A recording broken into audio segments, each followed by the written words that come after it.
Hey guys, ഇന്നിവിടെ പറയാൻ പോകുന്നത് പെറ്റ്സിനെ വളർത്താൻ ആഗ്രഹിക്കുന്നവർക്കും അതുപോലെ തന്നെ പെറ്റ്സിനെ വളർത്തുന്നവർക്കും ഒരുപാട് ഇഷ്ടപ്പെടുന്ന ഒരു ഫീൽ ഗുഡ് എൻ്റർടൈൻമെൻറ്റ് ചിത്രത്തിൻ്റെ എക്സ്പ്ലനേഷനുമായിട്ടാണ്. അപ്പോൾ വീഡിയോ ഇഷ്ടമാണെങ്കിൽ ഒന്ന് ലൈക്ക് ചെയ്ത് ഒരുപാട് പേർക്ക് ഷെയർ ചെയ്തും കൂടി കൊടുക്കണേ. തുടക്കത്തിൽ ബ്രസീലിലെ അതിമനോഹരമായ ദ്വീപാണ് കാണിക്കുന്നത്. അവിടെ കഴിയുന്ന മിഹേൽ എന്ന പയ്യനെ കാണിക്കുന്നു. മിഹേലിന് നാളെ ബർത്ത്ഡേ ആണ്. അതുകൊണ്ട് തന്നെ അവൻ്റെ ബെസ്റ്റ് ഫ്രണ്ടായ കാൽസ്റ്റീവ് വളരെ ആവേശത്തോടെ ഒരു ഗിഫ്റ്റ് അവന് കൊടുക്കുന്നു. ഗിഫ്റ്റ് ആർക്കാണെങ്കിലും കിട്ടിയാൽ അതിനുള്ളിൽ എന്താണെന്നുള്ള കാണാനുള്ളൊരു ക്യൂരിയോസിറ്റി എല്ലാവർക്കും ഉണ്ടാകും. അതുപോലെ ഇവനും ആ ഒരു ക്യൂരിയോസിറ്റിയിൽ ഓപ്പൺ ചെയ്ത് നോക്കാമെന്ന് കരുതുമ്പോൾ കാൽസ്റ്റീവ് പറയുന്നുണ്ട്, ഈ ഗിഫ്റ്റ് നിൻ്റെ ബർത്ത്ഡേക്ക് തന്നെ തുറന്നാൽ മതി എന്ന് പറയുന്നു. അവനും അതിന് ഓക്കെ എന്ന് പറഞ്ഞ് നാളെ എൻ്റെ ബർത്ത്ഡേക്ക് എന്തായാലും നീ വീട്ടിൽ വരണമെന്ന് പറഞ്ഞ് അവൻ്റെ ഫുട്ബോൾ തട്ടി വീട്ടിലേക്ക് പോകുന്നു. മിഹൈലിനെയും കാൽസ്റ്റീവും പോലെ ഒരു ബെസ്റ്റ് ഫ്രണ്ടിനെയാണ് പിന്നീട് കാണിക്കുന്നത്. അത് മറ്റാരുമല്ല, മിഹൈലിൻ്റെ അച്ഛനായ ജോയും കാൽസ്റ്റീയുടെ അച്ഛൻ ആസ്കറിനെയാണ്. അവരുടെ ജോലിയെല്ലാം കഴിഞ്ഞ് മിഹൈലിനെ കൂട്ടി ജോ വീട്ടിലേക്ക് പോകുമ്പോൾ മിഹൈൽ അച്ഛനോട് ഒരു ആഗ്രഹം പറയുന്നുണ്ട്. നാളെ എൻ്റെ ബർത്ത്ഡേ ആണ്, അതുകൊണ്ട് തന്നെ മീൻ പിടിക്കാനും അവനെ കൂട്ടി കൊണ്ടുപോകാനായി ആവശ്യപ്പെട്ടു. ബർത്ത്ഡേ ബോയല്ലേ, നമുക്ക് നോക്കാമെന്ന് പറഞ്ഞ് രണ്ടുപേരും ഹാപ്പിയായി എൻജോയ് ചെയ്ത് വീട്ടിലേക്ക് പോകുന്നു. അങ്ങനെ മിഹൈൽ വീട്ടിലെത്തിയ ഉടനെ കാസ്ലി കൊടുത്ത ഗിഫ്റ്റ് ഓപ്പൺ ചെയ്യണമെന്ന് ആഗ്രഹമുണ്ടെങ്കിലും എന്തായാലും അവൾ പറഞ്ഞതല്ലേ ബർത്ത്ഡേക്ക് നോക്കിയാൽ മതിയെന്ന്. അത് കരുതി അവൻ ആ ഗിഫ്റ്റ് ഉറങ്ങുന്ന കട്ടിലിൻ്റെ അടിയിലൊരു ഷൂ ബോക്സിൽ ഒളിപ്പിച്ചു വയ്ക്കുകയാണ്. അങ്ങനെ അവൻ്റെ ബർത്ത്ഡേ ദിവസം എത്തുകയാണ്. സൂര്യൻ ഉദിക്കുന്നതിന് മുന്നേ മിഹൈൽ എഴുന്നേറ്റ്, എപ്പോഴും പോലത്തെ തന്നെ എന്നെ പറ്റിക്കാതെ ഇന്നെൻ്റെ ബർത്ത്ഡേ ആണ്, എന്തായാലും കടലിൽ കൊണ്ടുപോകണമെന്ന് പറഞ്ഞു. എന്നാൽ പോകാനുള്ള കാലാവസ്ഥയായിരുന്നില്ല.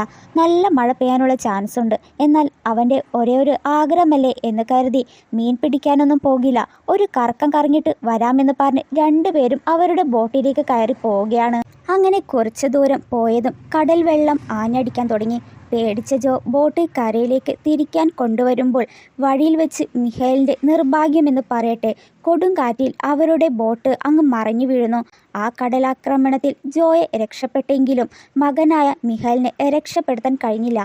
ഈ സീൻ കട്ട് ചെയ്ത് പിന്നീട് കാണിക്കുന്നത് പെൻഗ്വിൻസിൻ്റെ ലോകത്തെയാണ്. അവിടെ ഒരു ക്യൂട്ടായ പെൻഗ്വിനെ കാണിക്കുകയാണ്. ഇവനാണ് നമ്മുടെ കഥയിലെ മറ്റൊരു നായകൻ. അവിടെയുള്ള ഒട്ടുമിക്ക പെൻഗ്വിൻസും മൈഗ്രേഷൻ സമയത്തെല്ലാം പെൻഗ്വിൻസ് ഒരിടത്തിൽ നിന്ന് മറ്റൊരിടത്തേക്ക് പോവുകയാണ്. അപ്പോൾ അവിടേക്ക് കുറച്ച് പേര് റിസർച്ചിനായിട്ടും കാണിക്കുന്നുണ്ട്. അവനും എല്ലാവരും പോയതിന് പിന്നാലെ കടലിൽ നീന്തുമ്പോൾ മീൻ പിടിച്ച് കഴിക്കുന്നിടയിൽ അവൻ്റെ കൂട്ടത്തിൽ നിന്ന് മറ്റു പെൻഗ്വിൻസ് കൂട്ടം തെറ്റി പോവുകയാണ്. പെട്ടെന്ന് തന്നെ ഒരു കപ്പൽ അവൻ്റെ കൺമുന്നിൽ കാണുന്നു. അവൻ ആ കപ്പലിൻ്റെ അടുത്തേക്ക് ചെന്നപ്പോൾ ആണ് അറിയുന്നത് അതൊരു എണ്ണ ഒഴുക്കി വിടുന്ന കപ്പലായിരുന്നെന്ന്. ഇവനും അതൊന്നറിയാതെ എണ്ണയിൽ പെട്ട് ഇവന് നീന്താൻ പോലും സാധിക്കാതെ ചിറകുകൾ ഒട്ടുന്നു. ചിറകുകളെല്ലാം ഒട്ടിയത് കാരണം ഇവൻ അങ്ങനെ മയങ്ങി വീഴുന്നു. ഈ സീൻ കട്ട് ചെയ്ത് ജോയാണ് കാണിക്കുന്നത്.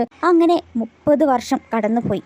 കൊഞ്ചിച്ച് വളർത്തിയ തൻ്റെ ഏക മകൻ പോയതിനാൽ ഉള്ള ജോലിയെല്ലാം കളഞ്ഞ് നാട്ടുകാരോടോ അല്ലെങ്കിൽ വീട്ടുകാരോടോ അല്ലെങ്കിൽ ജോയുടെ ഏറ്റവും അടുത്ത സുഹൃത്തായ അസ്കറിനോട് പോലും മിണ്ടാതെ തനിയെയാണ് നടക്കുന്നതും.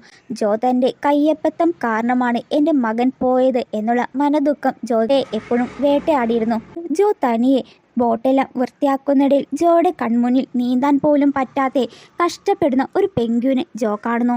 ശേഷം വീട്ടിലേക്ക് കൊണ്ടുപോയി അവൻ്റെ ശരീരത്തിലുള്ള എണ്ണമയമെല്ലാം കഴുകിക്കളഞ്ഞ് അവന് കഴിക്കാനുള്ള ഒരു മീനും കൂടി കൊടുക്കുകയാണ്. മറുവശത്ത് മിഹൈലിൻ്റെ ബെസ്റ്റ് ഫ്രണ്ടായ കാൽസ്റ്റീവും മിഹൈലിൻ്റെ അമ്മയും കാണിക്കുന്നു. കാൽസ്റ്റീവ് ഇപ്പം കല്യാണം കഴിഞ്ഞ് അവൾക്കൊരു മകളുണ്ട്. അവളുടെ പേര് ലൂസി എന്നാണ്. മിഹൈലിൻ്റെ അമ്മ പച്ചക്കറിയെല്ലാം വാങ്ങിച്ചു കൊണ്ട് വീട്ടിനകത്ത് കയറുമ്പോൾ വീട് മൊത്തം എണ്ണയും അതുപോലെ തന്നെ ബാത്റൂമിൽ എന്തൊക്കെയോ അപകട സൗണ്ട് കേൾക്കുന്നു. ജോ വേഗം തന്നെ വാതിൽ തുറക്കുമ്പോൾ അകത്തൊരു പെൻഗ്വിൻ നിൽക്കുന്നത് കാണുന്നു. മിഹൈലിൻ്റെ അമ്മ ഷോക്കാവുകയും ഇതിനെ എവിടെ നിന്നാണ് കിട്ടിയതെന്നും വേഗം തന്നെ എവിടെ നിന്നാണ് കിട്ടിയത് അവിടേക്ക് കൊണ്ടുപോകാനായി പറഞ്ഞ് വഴക്കും പറയുമ്പോൾ ബാത്റൂമിൽ സൗണ്ട് വരുന്നു. അവർ വീണ്ടും ബാത്റൂം ഓപ്പൺ ചെയ്ത് നോക്കുമ്പോൾ ടോയ്ലറ്റിലെ പേപ്പേഴ്സ് എല്ലാം വലിച്ചെടുത്ത് ആകെ കുളമാക്കി വെച്ചിരിക്കുന്നു. ജോ പറയുന്നുണ്ട്, കടലിൽ നീന്താൻ പറ്റാത്ത അവസ്ഥയിൽ കെട്ടിയതാണ്. അവൻ്റെ ദേഹത്തുള്ള ഓയിലെല്ലാം പോയതിനു ശേഷം കടലിൽ കൊണ്ടുവിടാം എന്ന് പറഞ്ഞ് മരിയ എന്നാണ് മിഹൈലിൻ്റെ അമ്മയുടെ പേര്. മരിയനോട് പറയുന്നു. അടുത്ത ദിവസം പെങ്ക്വിനെ കുളിച്ച് എല്ലാം കഴിഞ്ഞ് ജോ മിഖായിലിന്റെ ഒരു ഡ്രസ്സ് കീറിയെടുത്ത് പെങ്ക്വിന് ഇട്ടുകൊടുക്കുന്നു. എന്നാൽ മരിയയ്ക്ക് പെങ്ക്വിൻ തന്റെ മകന്റെ ഡ്രസ്സ് ഇട്ടത് കാണുമ്പോൾ മിഖായിലിന്റെ ഓർമ്മകൾ വരികയും അത് ഓർത്ത് ദേഷ്യം കയറിയ മരിയ ഇനി എത്ര നാൾ ഇതിനെ വീട്ടിൽ വെക്കാൻ പറ്റും എന്ന് ജോയോട് ചോദിക്കുമ്പോൾ അവനെ കംപ്ലീറ്റ് ആയിട്ട് മാറിയതിനു ശേഷം എന്തായാലും കടലിൽ കൊണ്ടുവിടാം എന്ന് പറയുന്നു. അങ്ങനെ ദിവസങ്ങൾ പോകെ പെങ്ക്വിനും ജോയും കൂടുതൽ അടുത്തിരിക്കുകയാണ്. അങ്ങനെ കുറച്ച് നാളുകൾ കഴിഞ്ഞ് പെങ്ക്വിന് ഇട്ടുകൊടുത്ത ഡ്രസ്സ് ജോ അഴിച്ചു നോക്കുമ്പോൾ അവൻ്റെ ദേഹത്തുണ്ടായ എല്ലാം ഡാമേജ് ആയത് കംപ്ലീറ്റായി മാറിയിരിക്കുകയാണ്. അടുത്ത ദിവസം പെങ്ക്വിനെ കൂട്ടി കടലിൽ കൊണ്ടുപോകാനായി ബോട്ട് റെഡിയാക്കുമ്പോൾ അവിടേക്ക് കാൽസ്റ്റിയുടെ മകളായ ലൂസി വന്ന് പെങ്ക്വിനെ ആദ്യമായിട്ട് കണ്ട് എക്സൈറ്റഡായി സംസാരിക്കുകയാണ്. അപ്പോൾ കാസ്ലി അവിടേക്ക് വരുമ്പോൾ ഇത്രയും നാളും ആരോടും മിണ്ടാതിരുന്ന ജോ കാസ്ലിയോട് വിശേഷങ്ങളെല്ലാം ചോദിക്കുമ്പോൾ കാസ്ലിയും ആകെ ഷോക്കാവുകയാണ്. ഇവിടെ ലൂസി ഇവൻ്റെ പേരെന്താണ്, എന്താണ് കഴിക്കുക എന്നൊക്കെ ഓരോ ചോദ്യം ചോദിക്കുമ്പോൾ അവന് പേരില്ലെന്ന് ജോ പറയുമ്പോൾ ലൂസി അവന് ഡിംഡിം എന്ന് പേരിടുന്നു. അവർ പോയതിനു ശേഷം ജോ ഡിംഡിനെ ബോട്ടിൽ കയറ്റി അടുത്തുള്ള ദ്വീപിൽ വിടുന്നു. എന്നാൽ ഡിംഡിം ജോനെ വിട്ടുപിരിയാതെ ഫോളോ ചെയ്തു വരുമ്പോൾ ജോയ്ക്ക് തൻ്റെ മകൻ്റെ ഓർമ്മയാണ് വരുന്നത്. എന്നിരുന്നാലും ജോ ഡിംഡിനെ ആ ദ്വീപിൽ തന്നെ സേഫായിട്ട് വിട്ടിട്ട് പോവുകയാണ്. ഇത്രയും നാളും കൂടെ ഉണ്ടായ ഒരുത്തൻ കൂടെയില്ലാത്തതുകൊണ്ട് ശോകമായി വീട്ടിലെത്തിയ ജോ കാണുമ്പോൾ മരിയയ്ക്ക് മനസ്സിലാവുകയാണ് അദ്ദേഹം ഡിംഡിമായിട്ട് അത്ര ക്ലോസായെന്ന്. ഇവിടെ രാത്രി ഡിംഡിം ചന്ദ്രനെ നോക്കി ആകെ ശോകമായി നിൽക്കുകയാണ്. ഇപ്പോൾ ഒരു ഫ്രണ്ട്ഷിപ്പ് ബോണ്ട് മനസ്സിലാവുകയാണ് നമുക്ക് ഈ സീനിൽ. അടുത്ത ദിവസം മരിയ ജോലിയെല്ലാം ചെയ്ത് കൊണ്ടിരിക്കുമ്പോൾ അവരുടെ വീട്ടിന് മുറ്റത്ത് സൗണ്ട് കേട്ടതും ചെന്ന് നോക്കുമ്പോൾ അത് മറ്റാരുമല്ല നമ്മുടെ ഡിംഡിം വീണ്ടും വന്നിരിക്കുകയാണ്. ഡിംഡിം ആണെങ്കിൽ സ്വന്തം വീടെന്ന് കരുതി വീട്ടിൽ കയറുമ്പോൾ ഡിംഡിനെ കണ്ട ഉടനെ ജോയ്ക്ക് ഒരുപാട് സന്തോഷകമായാണ്. കാരണം അത്രയും ദൂരത്ത് നിന്ന് തന്നെ അന്വേഷിച്ച് ഇവിടം വരെ വന്നോ എന്ന് കരുതി മരിയനെ വിളിച്ച് കാണിക്കുമ്പോൾ മരിയ നിങ്ങൾ എവിടെയാണ് വിട്ടിരിക്കുന്നത്, തൊട്ടടുത്താണോ വിട്ടിരിക്കുന്നതെന്ന് ചോദിക്കുമ്പോൾ ദ്വീപിലാണ് വിട്ടതെന്ന് പറയുമ്പോൾ ഡിംഡിം വന്ന സന്തോഷത്തിൽ ജോയുടെ ആ ഒരു സന്തോഷത്തിൻ്റെ മാറ്റം കാണുമ്പോൾ മരിയ പിന്നും ഒന്നും സംസാരിക്കാനായി പോയില്ല. അടുത്ത ദിവസം വളരെ സന്തോഷത്തിൽ ജോ ഡിംഡിനെ കൂട്ടി നേരെ ജോയുടെ ഫ്രണ്ട്സിൻ്റെ അടുത്തേക്ക് ചെല്ലുന്നു ഡിംഡിന് മീൻ വാങ്ങാനായിട്ട്. ഡിംഡിനെയും അതുപോലെ തന്നെ ജോയുടെ മാറ്റത്തെയും കാണുമ്പോൾ ഫ്രണ്ട്സിന് എല്ലാവരും ആശ്ചര്യമാവുകയാണ്. കാരണം ഇത്രയും നാളും അവരോടും ആരോടും മിണ്ടാതെ മാറി നിന്ന ഒരാൾ പെട്ടെന്ന് ഇങ്ങനെ കാണുമ്പോൾ ആർക്കാണെങ്കിലും ഒന്ന് ഷോക്കാവുകയില്ലേ. ശേഷം ജോ ഡിംഡിന് വേണ്ടി ഒരു ചെറിയ കൊച്ചു വീടെല്ലാം റെഡിയാക്കി അവന് വേണ്ടി ടോയ്സ് എല്ലാം വെച്ച് സെറ്റ് ചെയ്യുന്നു. അങ്ങനെ ഇരിക്കുമ്പോൾ ഡിംഡിം ഒരു ലേഡിയെ ഫോളോ ചെയ്ത് ടൗണിലെത്തുകയാണ്. അതൊക്കെ കാണുമ്പോൾ കടലിൽ മരിച്ചു പോയ മിഖായിൽ വീണ്ടും പെൻഗ്വിനായി ജനിച്ചു വന്ന ഒരു ഫീലാണ് തോന്നുന്നത്. ടൗണിലെ കാണാത്ത കാഴ്ചകൾ കാണുമ്പോൾ ഡിംഡിന് ഒരു സന്തോഷമാണ്. അപ്പോൾ പെട്ടെന്ന് ലൂസി ഡിംഡിനെ കാണുന്നു. വേഗം തന്നെ ഡിംഡിം അവിടെ നിന്ന് നിൽക്കാതെ പോവുകയാണ്. അങ്ങനെ ഇരിക്കെ ഡിംഡിം മിഖായിലിൻ്റെ റൂമിൽ കയറി മിഖായിലിൻ്റെ ബർത്ത്ഡേക്ക് കാസ്ലി കൊടുത്ത ഗിഫ്റ്റ് എടുത്ത് കൊണ്ട് പോവുകയാണ്. അടുത്ത ദിവസം ജോ ഡിംഡിന് വേണ്ടി ബ്രേക്ക്ഫാസ്റ്റ് എല്ലാം റെഡിയാക്കിക്കൊണ്ടിരിക്കുമ്പോൾ ഡിംഡിനെ അവിടെ കാണുന്നില്ല. അവൻ്റെ കാൽപ്പാടെല്ലാം കാണുമ്പോൾ അവൻ കടലിലേക്ക് പോയെന്നറിയുന്നു. അവൻ പോയത് ജോയ്ക്ക് ഒരുപാട് വിഷമാണ് ഉണ്ടാക്കിയിരിക്കുന്നത്. എന്ത് ചെയ്യാൻ, വന്നവൻ പോയി എന്ന് പറഞ്ഞ് ശോകമായിരിക്കുന്നു. ഇവിടെ ഡിംഡിം അവൻ്റെ ഇടത്തിലേക്ക് വന്നിരിക്കുകയാണ്. നോക്കുമ്പോൾ എല്ലാ പെൻഗ്വിൻസും മൈഗ്രേഷൻ കഴിഞ്ഞ് അവരുടെ ഇടത്തിൽ വന്നിരിക്കുന്നു. ഇപ്പോൾ അവിടേക്ക് കുറച്ച് റിസർച്ചേഴ്സ് എല്ലാവരും വരികയാണ്. അവർ ഡിംഡിനെ പിടിച്ച് ഒരു ചെറിയ കൂട്ടിലിടുന്നു. എന്നാൽ മറ്റു പെൻഗ്വിൻസ് അവരിൽ നിന്ന് രക്ഷപ്പെടുമ്പോൾ ഡിംഡിം മാത്രം ഒന്നും ചെയ്യാതെ നിൽക്കുന്നതിനാൽ റിസർച്ചേഴ്സുകൾ ആശ്ചര്യമാണ് തോന്നുന്നത്. എന്നിട്ട് അവൻ്റെ സൈസും വെയിറ്റ് എല്ലാം എടുക്കുന്നു. അപ്പോഴും ഡിംഡിം അവരെ ഒന്നും ചെയ്യാതെ ഫ്രണ്ട്ലി ആയിട്ടാണ് നിൽക്കുന്നത്. ഇതെല്ലാം കാണുമ്പോൾ ഇവൻ എന്തോ സ്പെഷ്യലാന്ന് കരുതി അവരുടെ ടീമിലെ ഹെഡായ ഒരു ലേഡി കയ്യിൽ ഒരു റെഡ് ടാഗ് ഇട്ടുകൊടുക്കുകയാണ്. അതിനുശേഷം അവൻ്റെ കൂട്ടിലേക്ക് വിടുന്നു. അവൻ്റെ കൂട്ടിലെത്തുമ്പോൾ അവനെ ഫോളോ ചെയ്ത് വന്ന റിസർച്ചേഴ്സ് കാണുന്നത് കൂട് നിറയെ ടോയ്സും പ്ലാസ്റ്റിക്കും. മറ്റു പെൻഗ്വിൻസിനെക്കാട്ടും യുണിക്കായ ഡിംഡിൻ അവനെ റിസർച്ചിനായി കൂടുതൽ കൊടുക്കുകയാണ്. ഇവിടെ ജോ വീണ്ടും പണ്ടത്തെ പോലെ ആരോടും മിണ്ടാതെ ഡിംഡിം പോയ ദേഷ്യത്തിൽ അവനു വേണ്ടി ഒരിക്കൽ വീടെല്ലാം പൊളിക്കാമെന്ന് കരുതുമ്പോൾ മരിയ അതിനെ തടക്കുകയും ഒരു ഷീറ്റ് വെച്ച് ടാർപ്പായ പോലെ വിരിക്കുന്നു. ഇവിടെ റിസർച്ചേഴ്സ് എല്ലാം ഡിംഡിൻ്റെ കൂട്ടിലേക്ക് വരികയാണ്. റിസർച്ചിലെ ഹെഡായ ലേഡി ഡിംഡിൻ്റെ ഫോട്ടോ എടുക്കുന്നു. അവന് ഗിഫ്റ്റായിട്ട് ഒരു ബോട്ടിൽ ക്യാപ്പ് കൊടുക്കുകയാണ്. അങ്ങനെ ഒരു വർഷം കഴിഞ്ഞ് മൈഗ്രേഷൻ ടൈം വരുന്നു. മറ്റു പെൻഗ്വിൻസ് എല്ലാം മൈഗ്രേഷനായി വേറൊരിടത്തിൽ പോകുമ്പോൾ ഡിം ഡിം നേരെ പോകുന്നത് ജോയുടെ അടുത്തേക്കാണ്. ഇവിടെ ജോ പഴയതുപോലെ ജോലിയെല്ലാം ചെയ്തിരിക്കുമ്പോൾ പെട്ടെന്നൊരു സൗണ്ട് കേൾക്കുന്നു. ആ ഒരു ടാർപ്പായ മാറ്റി നോക്കുമ്പോൾ അതാ നമ്മുടെ ഡിം ഡിം മൈഗ്രേഷൻ ടൈമിൽ ജോയെ കാണാനായും കുറച്ചുനാൾ താമസിക്കാനായിട്ട് വന്നിരിക്കുന്നു.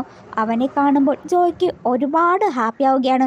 മരിയെ വിളിച്ച് ആരാ വന്നത് ഒന്ന് നോക്കാനായി പറഞ്ഞ് ഡിംഡിനെ കാണിക്കുന്നു. 6 മാസത്തിന് ശേഷം അവനെ വീണ്ടും കാണുമ്പോൾ അവന് നല്ല വിശപ്പുണ്ടാകുമെന്ന് പറഞ്ഞ് മരിയ അവന് വേണ്ടി മീൻ കൊണ്ടുവരാനായി ഓടിപ്പോകുന്നു. അങ്ങനെ വീണ്ടും ആ കുടുംബത്തിൽ ഒരു സന്തോഷവരവ് കൊണ്ടുവരികയാണ് ഡിം ഡിം. ഡിം ഡിം വന്ന സന്തോഷത്തിൽ ജോ വീണ്ടും അവനെ ടൗണിലേക്ക് കൂട്ടിക്കൊണ്ടുപോയി എല്ലാവർക്കും കാണിച്ചു കൊടുക്കുകയാണ്. ആ കൂട്ടത്തിൽ ഇൻഫ്ലുവൻസറായ ഒരു ലേഡി വീഡിയോ എടുത്ത് ജോയോട് ഇത് നിങ്ങളുടെ പെറ്റ്സ് ആണെന്ന് ചോദിക്കുന്നു. ഇല്ല, ഇവൻ എൻ്റെ ഫ്രണ്ടാണ്, കുടുംബത്തിലെ ഒരുത്തൻ എന്ന് പറയുന്നു. ഈ വീഡിയോ ഇൻഫ്ലുവൻസർ യൂട്യൂബിൽ അപ്ലോഡ് ചെയ്ത് ആ വീഡിയോ തന്നെ വൈറലായി റിസർച്ച് ചെയ്യുന്ന ഒരു പെണ്ണ് കാണുകയാണ്. അവൾ ഇക്കാര്യം റിസർച്ചിലെ ഹെഡായ ആ ലേഡിയെ പ്ലേ ചെയ്ത് കാണിക്കുകയും ഇത് ഇവിടുത്തെ പെൻഗ്വിൻസ് ആണോ എന്ന് അറിയാൻ വേണ്ടി ആ ടീമിലെ ഹെഡ് ആ ദ്വീപിൽ താമസിക്കുന്ന ഒരു ജേർണലിസ്റ്റിനെ കോൾ ചെയ്ത് കൺഫേം ചെയ്യാനായി പറഞ്ഞു. ഇവിടെ ജോ ഡിംഡിനെ കൂട്ടി കടലിൽ കളിച്ചു കൊണ്ടിരിക്കുകയാണ്. അങ്ങനെ ആ സന്തോഷ സമയത്ത് പെൻഗ്വിനെ കാണാനായി ഒരു ജേർണലിസ്റ്റ് വരുന്നു. കാണാൻ വന്നതായിരിക്കും എന്ന് കരുതുമ്പോൾ ഇങ്ങനെ പെൻഗ്വിൻസിനെ റിസർച്ച് ചെയ്യുന്നവർ അവരുടെ കയ്യിലുള്ള പെൻഗ്വിൻ്റെ ടാബിലെ നമ്പർ പറയാൻ പറ്റുമെന്ന് ചോദിക്കുമ്പോൾ ജോയ്ക്ക് ചെറിയൊരു പേടി വരികയാണ്. അതറിഞ്ഞിട്ട് എന്തിനാ എൻ്റെ ഡിംഡിനെ ഞങ്ങൾ തമ്മിൽ പിരിക്കാൻ വേണ്ടിയിട്ടാണോ എന്ന് ദേഷ്യത്തോടെ ചോദിക്കുമ്പോൾ നിങ്ങളും ഡിംഡിം തമ്മിലുള്ള ബന്ധം ലോകം മുഴുവൻ അറിയാനാണ് ഡിംഡിൻ അവരുടെ വെച്ച് റിസർച്ച് ചെയ്യുന്നാൽ അവിടെ നിന്ന് വന്ന പെൻഗ്വിനാണോ എന്നറിയാൻ വേണ്ടിയിട്ടാണെന്ന് പറയുമ്പോൾ ജോ ഡിംഡിൻ്റെ കയ്യിലെ ആ റെഡ് ടാഗിലെ നമ്പർ പറഞ്ഞു കൊടുക്കുന്നു. അപ്പോൾ ജേർണലിസ്റ്റ് ഒരു കാര്യം കൂടി ചോദിക്കുന്നുണ്ട്. ഡോക്യുമെൻ്റ് ആയിട്ട് നിങ്ങളുടെ പെൻഗ്വിൻ്റെയും ഒരു ഇൻ്റർവ്യൂ തരാൻ പറ്റുമോ? ആദ്യം ജോ താല്പര്യം കാണിച്ചില്ല. എന്നാൽ ജേർണലിസ്റ്റ് പോകും മുന്നേ ഇങ്ങനൊരു പെൻഗ്വിൻ ഇങ്ങനെ ഒരാളെ കാണാൻ വരുന്നുണ്ട്, നിങ്ങൾക്കിടയിലുള്ള ഈ ബോണ്ടിങ് കാണുമ്പോൾ പുറം ലോകം പറയാൻ ആഗ്രഹിക്കുന്നുണ്ട് എന്ന് പറയുമ്പോൾ അവിടെ മനസ്സ് മാറുകയും ഇൻ്റർവ്യൂക്ക് സമ്മതിക്കുന്നു. അങ്ങനെ ജേർണലിസ്റ്റ് കളക്ട് ചെയ്ത എല്ലാ ഡീറ്റെയിൽസും ഇവിടെ റിസർച്ചേഴ്സിന് കിട്ടുകയാണ്. അങ്ങനെ ഡിം ഡിമിനെയും ജോയെയും വെച്ച് ഇൻ്റർവ്യൂ നടത്തുകയാണ്. എല്ലാ വർഷവും 500 മൈൽസ് ട്രാവൽ ചെയ്ത് ജോ കാണാനായി കറക്റ്റ് ജൂൺ മാസത്തിൽ വരും.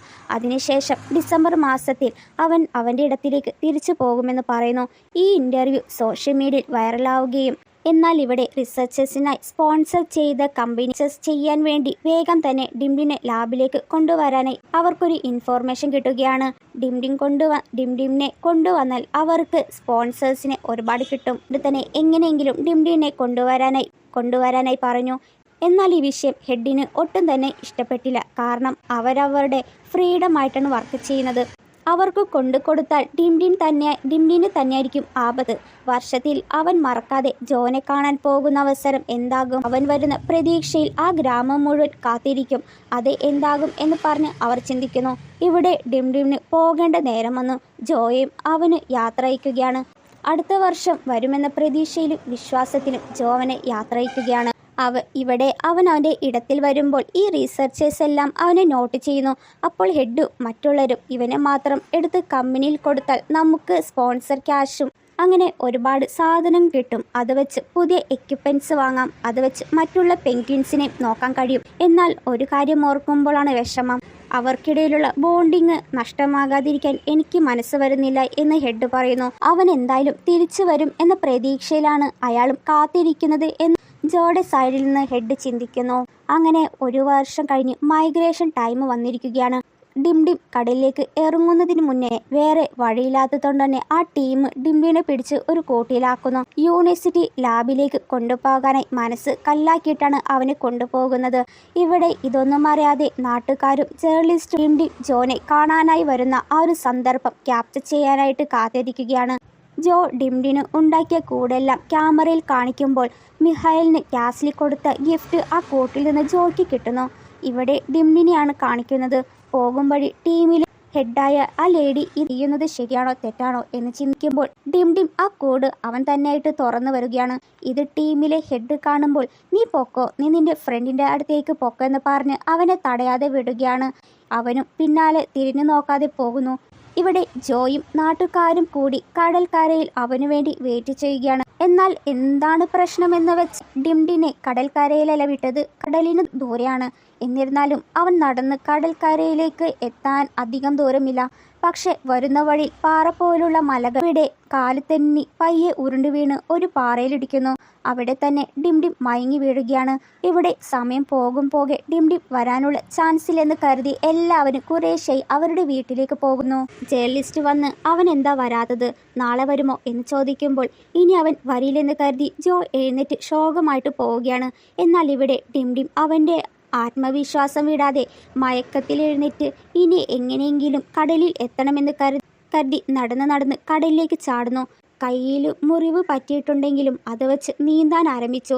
ഇവിടെ ഇതൊന്നും അറിയാതെ ഉറങ്ങിക്കിടന്ന ജോയുടെ അടുത്ത് വന്ന മരിയ ഡിംഡിൻ്റെ കൂട്ടിൽ നിന്ന് കിട്ടിയ ഗിഫ്റ്റ് നോക്കി മിഹാൽ ജീവനോടെ ഉള്ളപ്പോൾ കാൽസ്റ്റി കൊടുത്ത ഗിഫ്റ്റാണെന്ന് പറയുമ്പോൾ അവർ അത് ഓപ്പൺ ചെയ്യുന്നു.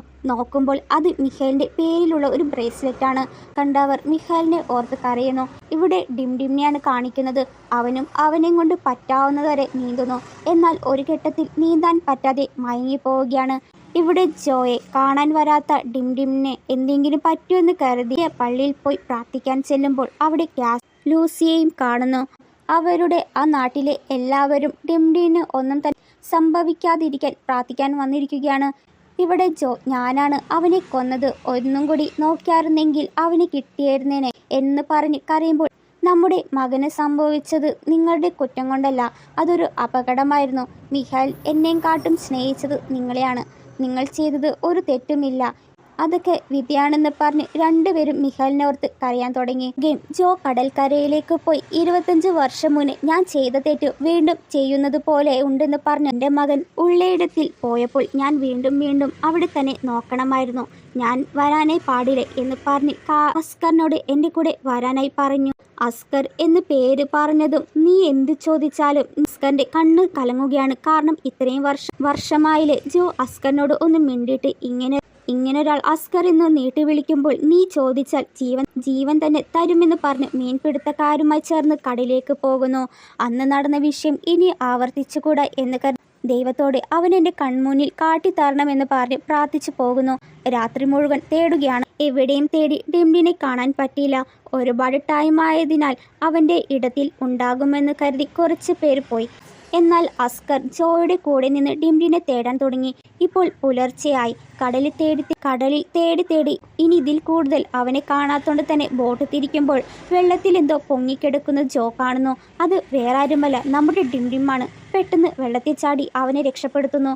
അവനാണെങ്കിൽ ഒരു അനക്കമില്ലാതെ കിടക്കുന്നത് കണ്ട് ജോ ആണെങ്കിൽ പൊട്ടിക്കരുകയാണ്. എന്താ ചെയ്യുക എന്ന് പറഞ്ഞ് കരയുമ്പോൾ ഡിംഡിം ലൈറ്റായിട്ട് കണ്ണ് തുറക്കുന്നു. ആ ഒരു നിമിഷം തൻ്റെ മരിച്ചുപോയ മകൻ കണ്ണു തുറന്ന് കണ്ട പോലെ ആ ഒരു വഴി ഡിംഡിം രക്ഷപ്പെടുകയാണ്. അന്ന് ആ ദ്വീപിൽ ഫെസ്റ്റിവൽ പോലെ ആഘോഷമാക്കുകയാണ്. ഡിംഡിം വീണ്ടും വന്നത് സന്തോഷമായി സെലിബ്രേറ്റ് ചെയ്യാൻ തുടങ്ങി. ഈ വീഡിയോ എന്തായാലും ഇഷ്ടപ്പെട്ടെങ്കിൽ ഒരു ലൈക്കെങ്കിലും ചെയ്ത് ഒന്ന് സബ്സ്ക്രൈബെങ്കിലും ചെയ്ത്